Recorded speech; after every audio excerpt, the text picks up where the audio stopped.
Hola, ¿cómo están? ¿Qué dicen? Bienvenidos. Hoy tenemos otra entrega de Error Tipo 2, un poco distinta, un poco especial.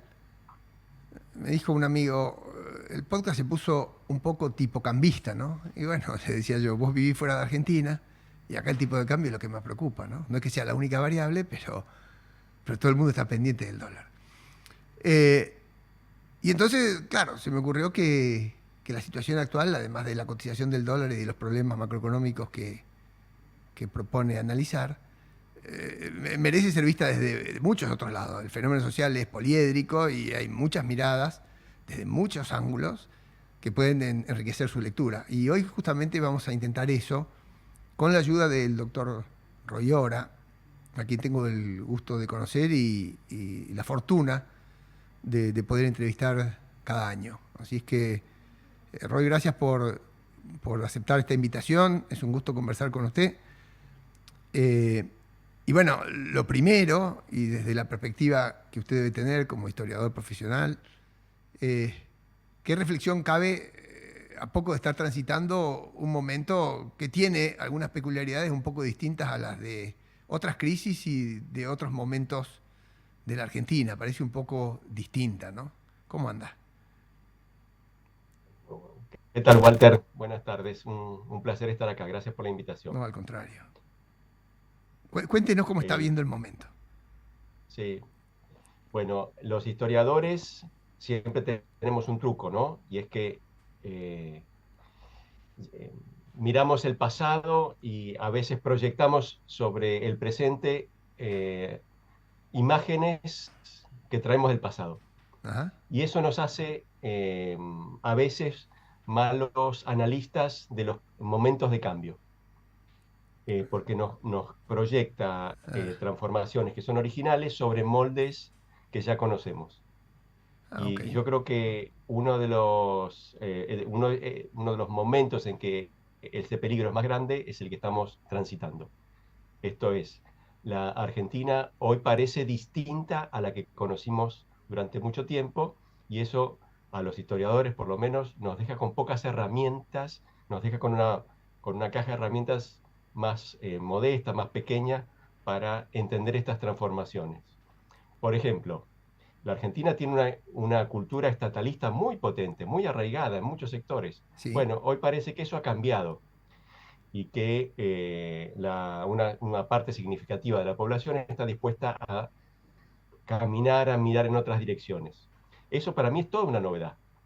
Mm. Y esto significa, bueno, esto lo podemos ver en torno a las ideas que giran, eh, por ejemplo, en torno a la idea de, bueno, Milei suscitó una esperanza, hay que darle tiempo, en fin, cosas que creo yo no habíamos visto en décadas pasadas, en décadas que por supuesto eh, fueron muy malas para la Argentina, ¿no? Sí. Entonces, yo creo que para mirar el momento actual hay como dos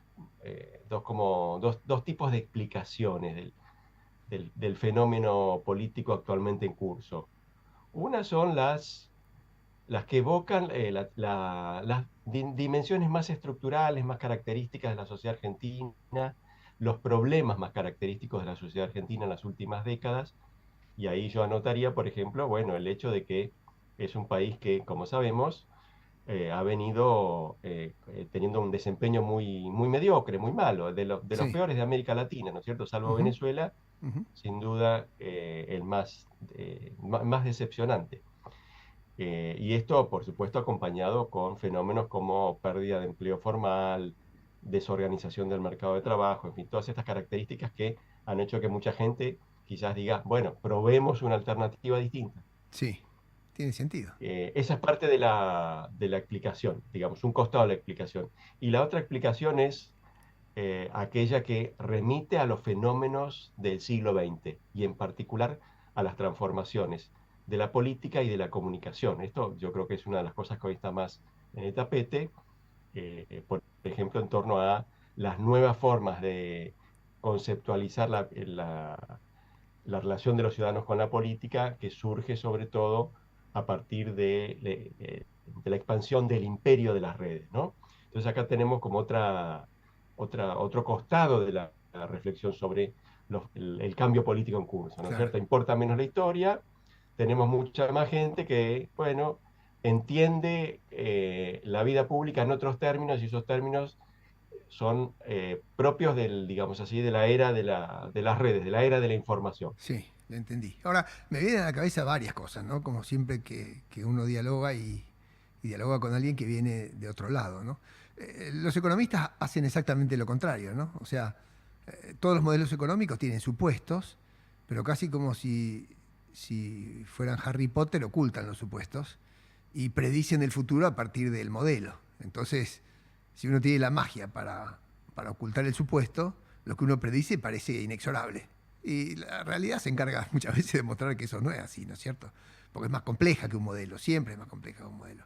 Ahora, si uno lo mira del lado económico, hay quienes están advirtiendo y siguiendo la historia económica argentina que algunas variables se están comportando de una manera peligrosa para la sustentabilidad del cambio, ¿no? Algunos economistas se empecinan en mostrar que muchas variables que estaban muy desorganizadas antes se han puesto o se van poniendo otra vez en línea de colisión. Pero claro, hay otros que dicen, está bien, está bien, está bien, está bien. El modelo indica que puede haber turbulencias, pero Milei tiene 56%, pero aun cuando la recesión es brutal y hay una caída de 10% de PBI, no hay paros, y los paros de la CGT no convocan inclusive a la gente, a los obreros de las plantas, como si el peronismo se hubiera hecho de Milei. No sé, es una exageración lo que estoy diciendo. Se baja brutalmente la tasa, pero nadie corre al dólar de golpe, como si la economía se estuviera monetizando.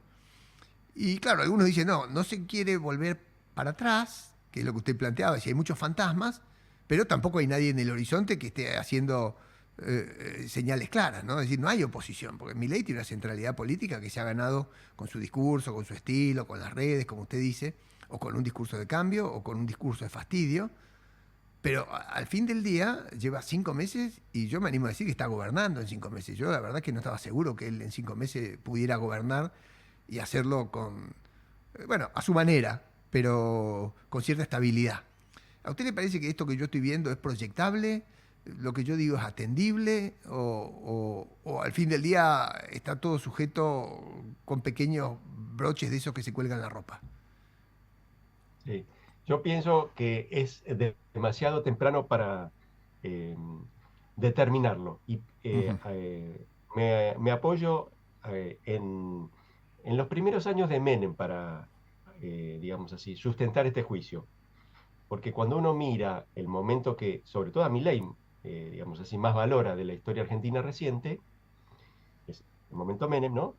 A veces no toma en cuenta, o por supuesto no le interesa ponerlo en el centro del escenario, el hecho de que a Menem le tomó casi 2 años encontrar el rumbo.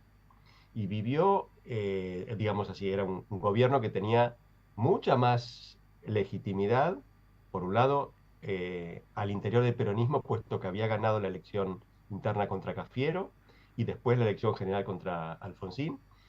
eh, Tenía al peronismo alineado, una fuerza política muy importante, y sin embargo vivió ese primer año y medio, hasta la llegada de Cavallo al Ministerio de Economía y la puesta en marcha del plan de convertibilidad, en un escenario de muchas dificultades y mucha incertidumbre, ¿no? Sí. Después eso se estabilizó y, digamos, así hubo casi una década, un poco menos de una década, donde las líneas maestras quedaron más claras, ¿no? Pero pienso, si la última experiencia, digamos así, de giro hacia el mercado que experimentó la Argentina tuvo un arranque tan complicado, que incluyó, como sabemos, episodios hiperinflacionarios, y esa experiencia inicial problemática duró por lo menos 3 veces más que la que estamos viendo. Yo diría, bueno, todavía es demasiado temprano Sí, le para entendí. una evaluación digamos así, sustantiva, precisamente por esas cosas que también usted decía, y es que hay luces y sombras Sí. en la política, en los logros de la política económica de Milei, ¿no es Mm, cierto? mm, mm. Ahora, Este, déjeme. cayó la inflación, Sí, el dólar está tranquilo, esas sí. cosas en Argentina sabemos son Mucho valor, claro. fundamentales. Para mucha gente ese es como Sí, son los sí, grandes sí. indicadores. En otros aspectos la recesión es brutal y bueno, no sabemos con qué paciencia, con qué capacidad, con qué templanza una sociedad muy castigada, que ya viene muy castigada desde hace varios años, va a poder enfrentar estas dificultades, ¿no? A mí me gusta una figura que es un poco caprichosa, ¿no? Y es, qué sé yo, casi ingenua, ¿no? Metafóricamente a mí me gusta ver estas turbulencias como si viviéramos dentro de un lavarropa, porque las cosas nos van moviendo de un lado para el otro y tal y cual. Eh, pero como si se tratara de un sueño, a mí me da la sensación que a veces logramos sacar la cabeza del lavarropa y nos damos cuenta que estamos adentro de un lavarropa más grande que gira en sentido contrario, ¿no? O sea, el cambio de redes no es de la Argentina, es del mundo. Hay nuevos modos de hacer política que atraviesan todo el planeta. Y Milei, increíblemente, ha volado a la estratosfera eh, y se ha instalado en un lugar muy inaccesible, porque digo, a cualquier político del mundo le gustaría ir a donde Milei va, y concitar atención de un país que, francamente, hoy a nivel planetario un poco da lástima, ¿no? Porque tiene 20 años de no crecer, dificultades recurrentes. Y sin embargo, desde ese posicionamiento externo, parece que Milei se las arregla para manejar parte del discurso interno. Es algo que en la Argentina siempre se ha hecho. Siempre, de alguna manera, los que manejan la política interior toman a la política externa como una variable de lo que pasa acá adentro, ¿no? ¿Es esta vez otra vez igual o es distinto esta vez? Ese juego. Yo creo que, Mm, sí, sí, yo creo que hay componentes originales en la manera en que Milley plantea su relación con el mundo. Es indudable que el mundo, sobre todo el mundo que está a ambos lados del Atlántico, estamos hablando de eso sobre todo, ¿no? sí. Es el que combina capitalismo y democracia, para Ujú. decirlo rápido, ¿no? Ese mundo está, digamos, las formas tradicionales de la política están siendo cuestionadas. Vemos por un lado el ascenso de la nueva derecha como una fuerza muy importante. Eh, Milei se conecta con eso, pero en general esa nueva derecha es, digamos, tiene una agenda que no siempre coincide con la que propone Milei, ¿no? Sí. En muchos casos es muy proteccionista, ¿no? Basta pensar en Donald Trump, Ujú. probablemente la figura más importante, ayer condenado, ¿no? Eh, y en este caso, bueno, lo que vemos es que Milei es un enfático defensor propagandista de la globalización y yo creo que cuando uno lo ve moverse con los empresarios, sobre todo de Silicon Valley, ¿no es cierto? Pero también ¿no? con otros, una de las cosas que advierte es el hecho de que tiene la aspiración de convertirse en una figura global, un líder global de la nueva derecha. Eso ya se ha dicho muchas veces y yo creo que en gran medida eso es cierto. Y yo creo que ahí hay un peligro sobre todo para una figura que está poco arraigada en la realidad política argentina, ¿no? Cuyo ascenso ha sido tan meteórico que prácticamente, bueno, sucedió de la noche a la mañana, que no terminó de construir una visión sobre los problemas argentinos y a construir más que una visión, mucho más importante, un conjunto de actores en torno al cual organizar un proyecto de transformación del Estado argentino. ¿A usted le Entonces yo tengo preocupa, un poco de miedo. a usted le preocupa esto que dicen muchos de que no gestiona, que no tiene un equipo compacto, que sus colaboradores son pocos y muy estrechos, que es muy hermético, que hay áreas que no activa, ¿no? Desde la Sí, botonera. me preocupa eso, digamos, por un lado en el plano de su impacto sobre la mejora de la calidad del Estado argentino, que es una asignatura pendiente, ya lo sabemos, ¿no? Pero también ahora lo estoy mirando un poco a la luz digamos así, de la propia psicología de Milei, del propio proyecto personal de Milei, más, para decirlo más precisamente, ¿no? Y es que, bueno, quizás él, un poco, si tuviera que pensar en un paralelo, pensaría que si, eh, me viene a la mente ahora, habría que ver si es el más apropiado, Mario Vargas Llosa, ¿no? Un señor que intentó ocupar un lugar en la vida pública de su país, de Perú, pero que después se convirtió en una figura mucho más ecuménica, ¿no? Ujú. Y siendo una cosa es cuando uno está instalado en Madrid y mira las cosas con una perspectiva mucho más amplia, otra es cuando es, eh, es el jefe de la Casa Rosada, ¿no? Y ahí yo creo que hay algunas tensiones entre esos dos roles, entre el rol de la aspiración a ser un líder global, se lo vio en Davos, se lo ve ahora en su paso por California, y la atención que requiere un proceso muy, muy complejo como es poner orden en Mm. el Estado argentino, digamos así, Ok, liderar un equipo ok. que enfrenta enormes dificultades, lo estamos viendo todos los días, Sí, ¿no? sí, En pero muchos dejemos, planos. dejemos eso para dentro de un segundo porque me queda una pregunta de este primer punto, ¿no? Porque Milei tiene, no sé si mi abuela decía, tiene una mirada, una vista de lince. Él ha visto la realidad, al menos electoral de la Argentina, mucho antes que ningún otro y salió en pole position. Arrancó y se fue y ganó las PASO y ganó la general increíblemente. No le voy a decir que sacó una vuelta de ventaja mucho, pero de donde viene es muy impresionante. Y además se sigue moviendo con mucha velocidad. O sea, maneja el centro de la escena política, cambia a veces el rumbo y los dichos de un lado a otro. Eh, y digo, yo no sé si es que él está muy acostumbrado a ser un equilibrista de los tiempos modernos o de las tecnologías modernas, pero eh, tiene una manera de comunicar muy acorde a hoy y transmite rápidamente las ideas y creo que ha detectado claramente los problemas. En eso puede que esté parte de la explicación de su ascenso nacional e internacional y de su ocupación de todos los resortes de poder de la Argentina. Digo, hay un atributo ahí extraño, distinto, raro, es comparable en la historia argentina con algún otro presidente.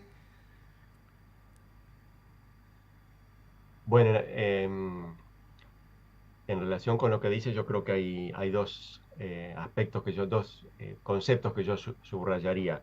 Uno es una convicción muy arraigada de que él tiene un papel que desempeñar en la vida pública argentina, una convicción sobre la cual no duda. Y la otra es que también se señala y de manera muy positiva, ¿no? Su autenticidad, ¿no? Es una persona que se muestra tal cual es, ¿no? Y en este sentido, bueno, yo creo que parte del atractivo de la figura viene por ese lado. En relación con cómo colocarlo en una historia más larga, Hmm. yo creo que el único ejemplo que es verdaderamente parecido, que tiene algún parecido, es el de Perón.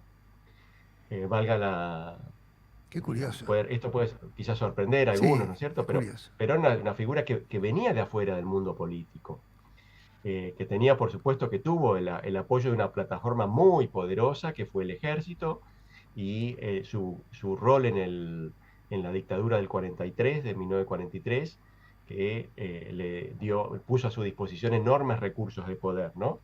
Pero era una persona que también tenía claro que la Argentina tenía una serie de asignaturas pendientes y que la discusión política hacia adelante tenía que enfocarse en esos problemas. En el caso de Perón, creo yo, tema central, nacionalismo económico y justicia social. Eso es lo que esa sociedad estaba demandando y quien ofreciera en el menú una mejor combinación de esas cosas, ¿no es cierto? Reformismo en el plano de las relaciones laborales, un poco más de nacionalismo económico, iba a tener enormes chances de triunfar. En el caso de Milei, me parece que, bueno, las dos cosas importantes, no se cansa de decirlo, ¿no?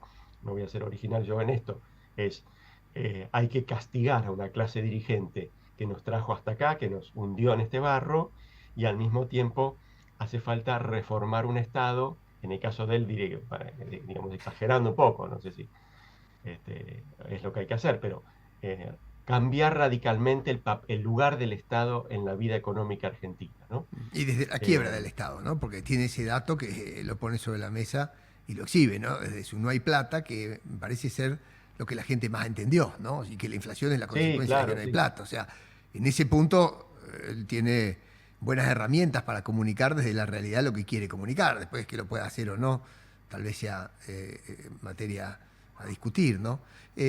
Ahora, digo, a mí me parece esto, ¿eh? Hace 6 7 meses, porque son 7 meses, yo creo que no se lo tomaba en serio a Milei. Hace 7 meses, digo, parece mentira, estamos hablando, y se puso un traje de presidente, y se lo pone y ejercita el rol, y digo, yo creo que eso, más allá de cómo le vaya, digo, hasta acá lo ha hecho y se muestra con decisión. A ver, con una decisión que, por ejemplo, creo que nunca mostró de la Rúa, por poner un ejemplo histórico. En cuanto a la convicción, digo, este tiene un equipo mucho más chico, la situación es igualmente difícil a la que tenía de la Rúa, y sin embargo se ha prestado a cumplir esa función con su estilo y con su mensaje, pero el protagonismo a mí me llama la atención, ¿no? Sí, claramente es, digamos, convicción, autenticidad y autoridad. Son tres rasgos que Milei mostró desde muy temprano y sobre todo este último desde que llegó a la Casa Rosada, ¿no? Yo no soy un defensor del personaje y creo que hay otros costados que probablemente sean problemáticos, pero es indudable que tiene una capacidad como para transmitir, eh, eh, a- digamos así, la convicción de que este es el camino que la Argentina tiene que recorrer, que es muy difícil encontrar en otros políticos de nuestro tiempo. Mm, Pienso, por ejemplo, en un montón de gente que la está pasando muy mal, sí. y a esa gente Milei les da poco en términos de, digamos así, Sí, eh, de mimo, no hay no les ninguno. tiende la No, mano, para no. decirlo de alguna Sí, manera, ¿no? sí. No los, no tiene los gestos típicos que están arraigados en la cultura política argentina y en muchas otras culturas, que dice, bueno, a los que sufren hay que acompañarlos, hay que eh, Sí, sí, sí, sí, confortarlos. sí, exacto. Lo de Milei es descarnado. Y sin embargo, bueno, eso hoy tiene un efecto políticamente Sí, productivo no sé si a usted le para esta pasa, no figura. sé si a usted le pasa, pero a mí el taxista me dice, ¿qué quiere, señor? ¿Qué quiere? Que no se puede hacer otra cosa. A mí me lo han dicho muchos taxistas, esto con los que yo hablo casi todo el tiempo, ¿no? Pero me viene a la cabeza entonces un asunto, porque digo, mi ley está ahí porque todos los demás dejaron vacante ese lugar, o porque lo interpretaron mal, o porque la sociedad se corrió y nadie vio que la sociedad se corría. Yo estaba ocupando un espacio que le dejaron, o que supo aprovechar, o que barrenó, no sé cómo, no lo sé explicar, no soy politólogo. Pero la pregunta es al revés ahora. Esa clase política a la que él ataca y que ha tenido fracturas adentro del radicalismo, múltiples fracturas, ahora tiene en Juntos por el Cambio fracturas, pero siempre el gran jugador de ese esquema ha sido el peronismo. ¿Usted ve un peronismo amenazado, ve un peronismo debilitado, ve que Milei ha sacado una cantidad de votos que provienen de esas barriadas más humildes? ¿Ve un peronismo sin obreros? O sea, ¿qué es de la suerte del Sí, peronismo? ¿Cómo explica el peronismo, la ausencia del peronismo o la transformación del peronismo en este momento? sí. Bueno, yo pienso que, bueno, en primer lugar, cuando uno mira el voto a Milei, tanto en las PASO como en las generales, eh, lo que se observa es que su voto es transversal a la sociedad argentina, ¿no es cierto? Sacó Mm, votos en el mm, centro, en el medio y abajo, sí, y sobre todo, y esta es quizás la novedad más importante, sacó muchos más votos en el interior y en particular, digamos así, a lo largo de la Ruta 40, que en las regiones más, eh, que en los grandes centros urbanos y en particular en Buenos Aires y en la mm, provincia de Buenos Aires, que han sido en las últimas 2 décadas los grandes centros en torno a los cuales constituyeron las sí, principales ah, coaliciones políticas, ah, sobre todo la peronista, ¿no? sí, Ahí Milei no logró todavía hacer pie firme. Perdió la elección en la provincia de Buenos Aires, tenemos un gobernador peronista, en la ciudad de Buenos Aires sacó menos de un tercio de los votos, un tercio más o menos, gobiernan sus aliados, gobierna Jorge Macri, ¿no? Digamos, es una configuración del voto muy peculiar, que desafía nuestras visiones sobre cómo se orientaba el voto hasta ahora. Ahora, yendo independientemente de esto, del hecho de que el peronismo logró, sobre todo en la provincia de Buenos Aires, mantener su principal distrito electoral, lo cierto es que a mí me cuesta pensar en un momento del pasado donde el peronismo estuviera tan desorientado como en este momento, ¿no? Es decir, ni que aún en el peronismo no tiene claro hacia dónde tiene que ir, ni hacia aún qué en el tiene que hacer. peronismo de Herminio Iglesias, ni aún ese peronismo que estaba arruinado también, y Alfonsín buena parte de ese espacio lo ocupó, ¿no? Ni aún ese peronismo está tan desorientado como este. No, yo creo que no, porque ya ese peronismo estaba entendiendo que tenía que producir una transformación política que se llamó la renovación, ¿no es cierto? Y ya estaban las figuras ahí, que esas figuras fueron marginadas en la elección del 83, en particular Cafiero, Antonio Cafiero, pero que ya tenían claro que tenían que, bueno, abrazar de manera más enfática la cultura democrática, en Mm, fin, mm, ser un peronismo con votos obreros, con sindicatos, pero también a renunciar a la idea de que eran la verdadera representación de la nación, ¿no? mm, Eh, yo no veo en este momento un proceso de renovación del peronismo que, que, que tenga características similares o al menos comparables a las que a las que tuvo lugar en mm, ese mm. momento. Creo también que el peronismo está atravesado por muchas tensiones, Ujú. en gran medida producto del hecho de que cuando el kirchnerismo los llevó a la victoria durante casi una década, bueno, a muchos peronistas no les gustaba el estilo de gobierno de Cristina, el estilo de conducción de Cristina, pero en Sí, la medida en que ganaba aguantar. elecciones, muchos no tenían para Sí, decir, ¿no? sí. Pero ahora que Cristina, o el kirchnerismo, para decirlo más rápidamente, el núcleo kirchnerista más potente, es una fracción significativa, pero de ninguna manera dominante, aunque puede bloquear otras iniciativas de reforma dentro del peronismo, me parece que estas tensiones Mm, están saliendo a la luz y van a salir a la luz de manera mm. más abierta en los próximos años, Sí, ¿no? Vimos algo con ujú, Córdoba, ujú. creo que vamos a seguir viendo esas cosas, ¿no? Déjeme para agotar este tema, porque es un tema que excede al peronismo, porque Juntos por el Cambio se partió de hecho, y acá Milei tuvo mucho que ver en esto, porque él dijo, yo, tan transformador el desafío que Milei propone desde lo político, transformador no tiene carga positiva, es tan transformador, que él dijo, todos los que piensan más o menos de esta manera son azules, todos los que piensan de esta otra manera son rojos, pero los del medio, que están mezclados y hay de los dos, no tiene sentido. Entonces, síganme los buenos, allá los malos, eso no es moderno, esa cuestión laboral ya existe, ¿no? Pero él dijo, a ver, los que están en favor de ideas de libertad, de estados mínimos y tal y cual, para este lado. Los de Juntos del Cambio, que están más para el otro lado, para el otro lado. ¿Hay o no hay una depuración, no sé si llamarla ideológica, pero en el planteo que él hace adentro mismo de la ex coalición de gobierno, Junto por el Cambio, ¿no? Digo, ¿se limpia, se depura la discusión de ideas en la Argentina con esto? Porque esto él lo propuso hace rato. Dijo, Bullrich, usted venga para acá, Macri, usted venga para allá. La reta vaya para Sí, el otro lado. Él plantea una divisoria de agua que es novedosa en Argentina, digamos. sí. ¿Eso usted ve que está prosperando? O sea, que él tiene éxito en ese planteo, en la reformulación de la política, o por lo menos de los espacios políticos. Sí. Bueno, algún éxito tiene. Creo que, por supuesto, es demasiado temprano para evaluarlo, pero sí yo creo que, y también, por supuesto, ese éxito está un poco limitado por el carácter algo extremo de su programa, ¿no? Mm, Incluso para quienes lo siguen, entiendo, digamos, puertas adentro, reconocen que en algún momento va a tener que llegar la hora de la moderación.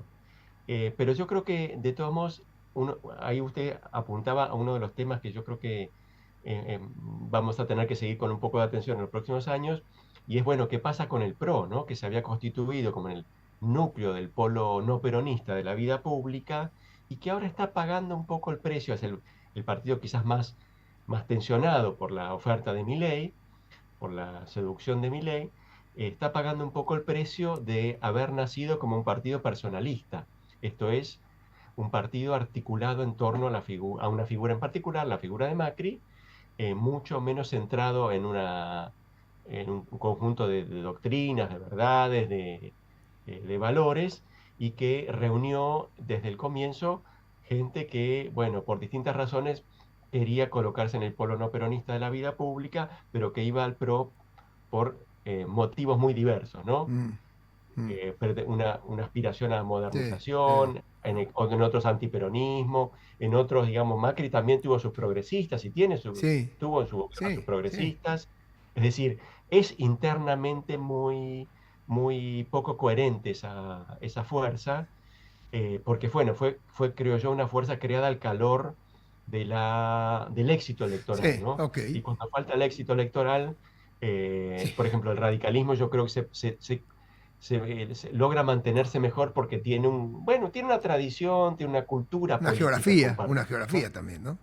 Además, por supuesto, Una un geografía. tipo de implantación, Eh, pero me parece que el PRO es el partido que va a estar sí, más tensionado, y sí, sí, le comprendo. no me sorprendería si, no digo que desaparece, porque Es difícil que eso suceda, pero Sí, lo digamos, absorben queda muchos. muy reducido a un papel marginal en la vida pública en los Me, próximos me- años, me ¿no? quedan, me quedan dos inquietudes que no sé cuántas preguntas, pero me vienen de todo lo que venimos hablando. Y las dos van un poco más a la historia que a la descripción de este presente, que es por donde empezamos, ¿no? La primera es que parece, voy a preguntar probablemente de una manera incorrecta, ¿no? Le aclaro, pero pareciera como que no hay Argentina sin personalismo, ¿no? Alfonsín, Menem, Macri, Milei, no sé, pareciera Cristina. No hay una Argentina posible sin personalismo. Digo desde Alberdi para acá y desde antes, por supuesto, en los caudillos, pero eso es un rasgo, digo, inevitable de la Argentina. No hay modo. Digo, son personalismos necesariamente fuertes. Si eso no es así, parece que no podemos hablar de política en Argentina. ¿Eso uno lo puede suscribir o no? Bueno, yo lo suscribo plenamente ese argumento, porque efectivamente, de Mitre en adelante, los partidos llevan el nombre de sus líderes. Se llama mitrismo, se llama roquismo, se llama irigoyenismo y así siguiendo. Y ese creo que es un rasgo muy arraigado en la cultura política argentina, que va de la mano de, eh, de una escasa centralidad de los motivos ideológicos en la vida pública, ¿no? Digamos así, este es un país de consensos. Con Milei quizás cambiamos, ¿no? Mm. Con Milei quizás tenemos eh, personalismo y mucho más divergencia ideológica. No quiere decir que no haya habido en otros momentos, ¿no? Pero Sí, con Cristina también creo un que poco, ahora ¿no? con Cristina también, sí, Claro, por claro, supuesto, sí, claro. sí, sí. Con Perón también, claro. Sí, cuando hay un golpe de timón muy fuerte, por supuesto esas cosas pasan, ¿no? Mm. Pero digamos así, O sea, durante uno la puede década de suscribir 60 y eso. 70, Uno puede suscribir eso. sí, durante Acá, la década de 60, con o sin Perón, la entonces, idea de que el Estado tenía que tener un papel muy importante en la organización del intercambio económico. Digamos, los radicales sí, no tenían una visión muy distinta sobre cómo tenía que funcionar la ok, economía, ¿verdad? ok. Ahora, O los militares de los años 60, ¿no? sí. Em, Ahora, déjeme y, preguntarle a propósito de la cultura política. Usted dice esto es un rasgo que suscribe la cultura política. A mí me viene otra pregunta, pensando en esa cultura política. Imaginemos que Milei fuera un referente, como él dice, liberal libertario, o del mundo liberal libertario y tal, y que así se proclama. Por supuesto lo estoy sacando fuera de los libros de texto, ¿no? Pero si hay un liberalismo en Argentina en marcha, yo digo, y esto lo pongo entre comillas, vea, el liberalismo que hay en marcha es un liberalismo argento. Digo, porque todo lo que se hace Totalmente. acá, todo lo que se hace acá, y no es que sea despectivo, simplemente estoy tratando de abreviar la idea y que se entienda, todo lo que hace acá, todo lo que se hace acá en política es argento. Acá hay un cuño, hay un sello que es argento. Es decir, si hay un liberalismo a la Argentina. Si hay un progresismo a la Argentina. Yo esto que estoy diciendo puede ser una barbaridad desde lo conceptual, pero yo se lo pregunto porque pareciera que estamos jugando dentro de una cancha y dentro de una cultura que el arte de lo posible está dentro de esa cultura y esa cultura tiene los mismos rasgos en todos los presidentes con independencia de los discursos, o estoy mal ahí. Sí, yo comparto eso. Es decir, cuando uno mira la tradición liberal argentina, yo creo que hay dos rasgos que la singularizan a lo largo del tiempo, desde Alberti en adelante. Un papel importante del Estado. Eh, y basta ver a los héroes liberales, Sí, Roca, o las Mitre, claro. figuras que nosotros miramos como héroes liberales, Sarmiento, Roca y Sarmiento, demás, claro. figuras constructoras del Estado. Y eso, por supuesto, no es un defecto que hace del liberalismo argentino una mala copia de otra cosa, sino que, bueno, digamos así, las ideas tienen que encarnar una realidad con los problemas específicos que esa realidad tiene. Y el liberalismo, entonces, yo creo, se forjó en la Argentina como un liberalismo de gobierno, cuyo desafío no era, como en Europa, eh, acotar el poder arbitrario del soberano, darle mayor margen de libertad al individuo, sino que el problema de los liberales del siglo XIX fue, bueno, ¿cómo construimos un orden político? Mm, ¿Y cómo ponemos fin a la fragmentación territorial? Entonces yo creo que esa es una marca originaria, y otra marca originaria del liberalismo es el hecho de que fue, para los términos de la familia liberal, por supuesto, un liberalismo intervencionista, ¿no?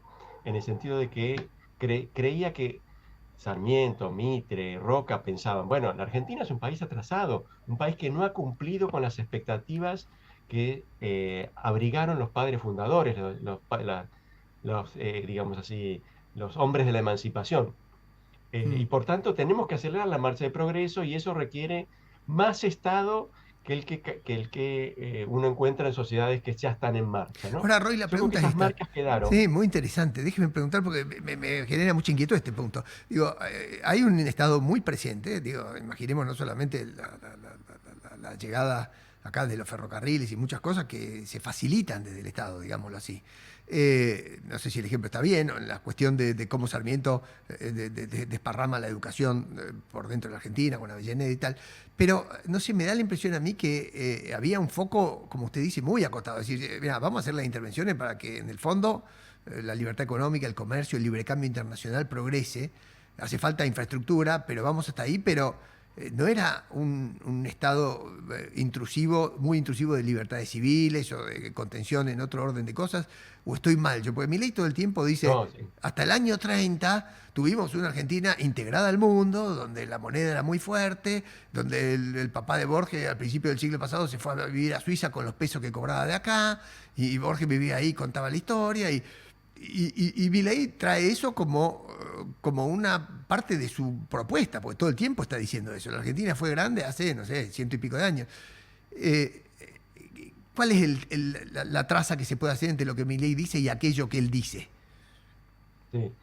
Bueno, no, y digamos, yo cuando enfatizaba estos rasgos, lo colocaba al liberalismo argentino en el marco de la familia liberal, ¿cierto? Sí, No quería negar la, mm, la pertenencia de los liberales argentinos a ese universo de ideas, que por cierto, y como usted señala ahí, que ese fue un periodo también, por supuesto, de expansión de las libertades públicas, construcción de una sociedad mucho más plural, mucho más mm, diversa.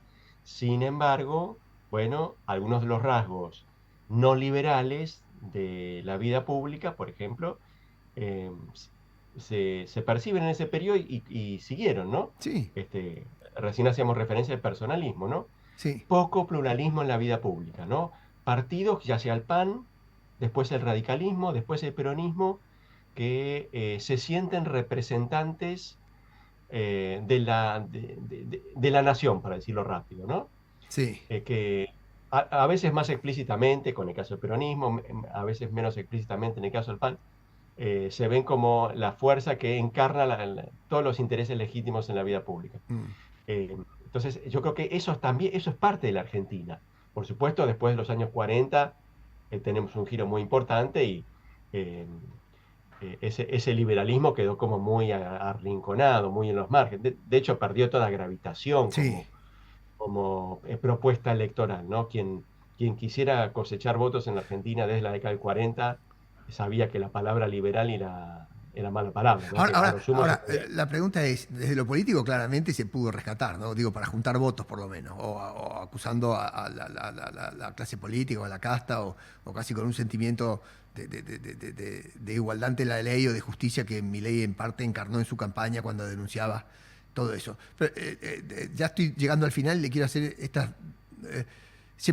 lo que dice Milei se puede reinstalar en las cuestiones principales desde lo político y desde lo sociológico, ¿eh? O sea, por supuesto que no se puede hacer en Argentina como hace 150 años, pero digo, ese espíritu que él reclama y rescata a su juicio, ¿sería reinstalable o no? Digo, no solo desde su voluntad política, sino desde la realidad, la cultura política y la sociedad. ¿Cuál es su impresión de eso? No sé si lo estoy preguntando Sí, bien. yo tengo mis dudas. Yo creo que en la Argentina hemos visto en otros momentos también reacciones muy destempladas hacia la clase dirigente. Estoy pensando sobre todo en lo que sucedió en la crisis del 2001, Sí, claro. que los dirigentes políticos, incluso de segunda línea, no podían salir a la calle, Sí, tenían que esconderse. sí. Todos por ahí, tenemos algunos años, tenemos alguna anécdota de ver al tal político Sí, disfrazado con una gorra, sí. se dejó la barba para poder caminar por su barrio o para ir al restaurante que le gustaba. Bueno, y yo creo que la cultura política argentina tiene un componente antielitista muy potente. Y ese componente antielitista hoy, bueno, es parte del combo que Milei logró movilizar. Mm, Tengo muchas más dudas respecto a que la idea de una sociedad liberal, no la libertaria extrema que propone Milei, sino una sociedad más liberal, sea el camino que esté más abierto para la sociedad argentina. No lo veo, no lo veo a la luz de la historia, pero ya lo he dicho al comienzo de esta charla, ¿no? Los historiadores somos malos para prever el futuro, ¿no? Cuando esperamos la repetición del pasado, viene la sorpresa. Mm, mm. Ahora sí, la última. Hay una crisis dirigencial enorme en Argentina, ¿no? Esto parece una obviedad lo que estoy diciendo, pero si Milei está ahí con tan pocos recursos, porque digo, no tenía un aparato político fundado, ni geográficamente instalado, no tenía ni cómo juntar los votos, no tenía fiscales, salió casi como un personaje de la televisión. Y fue presidente con mucho menos fuerza que la que tenía Bolsonaro o Trump, porque tenían partido atrás. Lo de Milei es muy distinto a cualquier otro ejemplo de cambio importante, muy distinto. Trump ganó su interna en Estados Unidos en su momento, pero después tuvo el Partido Republicano atrás. Bolsonaro tuvo una coalición gigante de política. Digo, es muy impresionante. No se puede entender sin Milei, sin el vacío que hay en la dirigencia política. Y de hecho, hoy mismo en la oposición se ve que todos obstruyen, pero todos esconden la cara, no hablan. ¿No? Digo, él no saca leyes, pero no hay ninguno enfrente que le dice no la sacas por esto, por lo otro. ¿Cómo se imagina ese proceso de, no sé si de recambio dirigencial, porque acá hay muchos que quedaron fuera de la cancha, no sé si aparecerán nuevos, no sé si es fácil que un país cambie todos sus líderes de golpe, no sé si hay que esperar que quede un solo líder, si uno tuviera que hacer un ejercicio de imaginación, casi de política ficción en eso, y es un juego, ¿cómo se imagina ese desafío? Sí. A mí me cuesta imaginarlo porque precisamente la Argentina es un país que tiene estructuras políticas muy estables y que experimentó cambios. Los dos o tres cambios grandes que experimentó fueron por una suerte como de inundación del escenario político por un grupo político nuevo. Mm, Pasó un poco en el 80 con Roca, sí, pero sobre todo en la era democrática hubo dos momentos, ¿no? Uno con Irigoyen, que vino y en el curso de menos de una década tiñó al país de color radical, y ese partido que era mayoritario, dominante, en un momento determinado, en los años 40, perdió esa condición y vino otra fuerza que se instaló en el centro del escenario político y quizás recién ahora lo está terminando de abandonar. Veremos, ¿no es cierto? mm, Entonces, si uno mira el patrón de renovación política que tuvo lugar en nuestro país, digamos así, poniendo el foco sobre todo en el partido dominante, lo que vemos más bien es eh, como un antes y un después. mm, Entonces me cuesta mucho imaginar de qué manera se puede articular una vida pública con, digamos así, con un polo opositor potente, ¿no? mm, Mi impresión a esta altura es, me parece muy difícil que el peronismo desaparezca del mm, escenario mm, político, creo que mm, además no sería bueno, y lo veo como un partido que, bueno, va a conservar lealtades significativas, quizás no mayoritarias, y va a seguir desempeñando un papel en la vida pública. Me cuesta más pensar el lugar del radicalismo y del PRO, ¿no? Que son las fuerzas que están como sí, le más entendí, sí, tensionadas por la potente avanzada de sí, Milei, sí. ¿no? Quiero hacerle, Entonces, sí, le entendí. Déjeme hacerle esta última pregunta porque me inquieta, me vienen cosas a la cabeza, no sé ni cómo pensar. Ya le prometo que es la última. Eh, ¿Usted recuerda en la historia argentina algún momento típico de la historia, o sea, un caso de estudio o algo así, en donde un pueblo bastante sufriente, porque digo, acá hay una recesión que de año a año eso es 10%, es brutal la caída que hay, ¿no? Y además Argentina hace 20 años que no crece y la cantidad de empleos formales que tiene. Eh, ¿Hay algún caso donde haya habido un acompañamiento tan significativo, aunque por poco tiempo, lleva 5 meses, que para mí es un montón, en las malas? ¿Hay algún caso de la historia que diga, mirá, hubo una peregrinación muy larga del pueblo argentino en una crisis muy grosa y la gente bancó al gobierno por mucho tiempo y la Argentina finalmente superó eso muy airosamente pese a la amenaza que significaban un momento de tanto ajuste que genera, bueno, desconcierto, desánimo, etcétera, etcétera? sí. Yo creo que la historia, eh, la lección que da la historia es un gran signo de interrogación sobre las chances de Milei en este sentido. Porque, volviendo a como yo lo planteaba, ¿no? Cuando los conservadores, la gente del PAN dijo, vamos a la reforma electoral en 1912, y lo dijo pensando que iban a ganar, no que iban a perder, sino que iban a ganar, y de hecho hicieron una reforma en la que, por el diseño institucional, está claro que pensaban que iban a ganar, no tuvieron en cuenta que la primera elección con sufragio universal, 1916, iba a tener lugar en el momento de la peor recesión que experimentó la Argentina hasta ese momento, que fue la que acompañó Sí, la Primera Guerra Mundial, la Gran sí, Guerra. sí. ¿Sí? Bueno, eso yo creo que explica mucho el triunfo de Irigoyen, Ujú. que es no tanto los méritos de Irigoyen, que algunos tuvo, por supuesto, pero sobre todo el hecho de que al oficialismo lo castigó una recesión muy profunda. Y después, ¿cómo se consolidó el radicalismo? Se consolidó porque en el curso de la década que siguió a 1916-17, los salarios subieron un Sí, 50% en claro. términos reales. Sí. Es decir, era obvio que le iba a ir bien al radicalismo. Y Mm. bueno, y después vino la crisis del 30, no me voy a tener mucho en eso. Perón llegó en un momento también de demandas insatisfechas. ¿Y qué hizo? ¿Qué logró Perón en esos tres primeros años, del 46 al 48? Que los salarios reales subieran casi un 50%. Entonces, eh, para Sí, sintetizar, no, las dos si experiencias quiere, políticas más si potentes quiere de ahí nuestro país. agréguelo a Néstor Kirchner ahí también. Digo, salarios reales. También Néstor Claro, Kirchner, por claro, supuesto, agréguelo a claro. Sí, sí, también. Claro, Bueno, yo lo metía ya en la estela peronista, pero lo podemos poner a Néstor, es sí, decir, pero en todo caso, las experiencias políticas más potentes, más perdurables, las que lograron construir un régimen y poner muy alta la bandera de esa fuerza en la vida pública, lo hicieron gracias a que tuvieron la suerte de que, bueno, el mundo les resultara amigable. A veces hicieron algunas cosas, no lo voy a negar, pero en todo caso, eso vino siempre acompañado de una mejora muy sustancial en el nivel de vida de las mayorías. Entonces, esta para mí es como el gran interrogante para mi ley, ¿no? El gran desafío hacia adelante.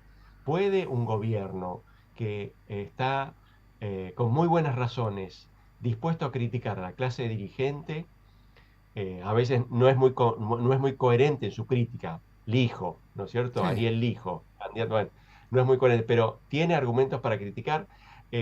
¿Puede ese gobierno sostenerse si no está en condiciones de producir un horizonte de mejora y de bienestar? Si yo tuviera que responder mirando al pasado, mi respuesta es taxativa, es no, no hay Mm, manera. ok. Pero bueno, veremos hacia adelante. Entonces mi ley lo que dice también tiene cierto grado de realidad cuando dice, bueno, la fuerza del cielo que nos ayude, ¿no?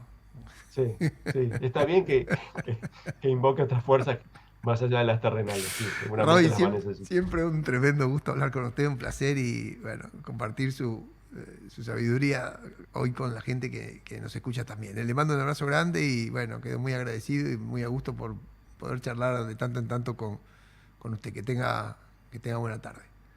Muchas gracias, Walter, el agradecido soy yo. Que Le mando pase un bien. saludo. Bueno, he conversado largamente, exquisitamente con Roy Ora, es un historiador increíble de la Argentina, además muy sesudo y, como él dijo, con mucha prudencia, se mueve desde su campo la historia a la lectura del presente, que hoy es presente, no es historia, ¿no? Pero hicimos algunos juegos para tratar de interpretar, para mensurar distinto, para tomarle las medidas al tiempo de hoy, a las acciones de hoy, a los políticos de hoy, a la respuesta de la sociedad de hoy.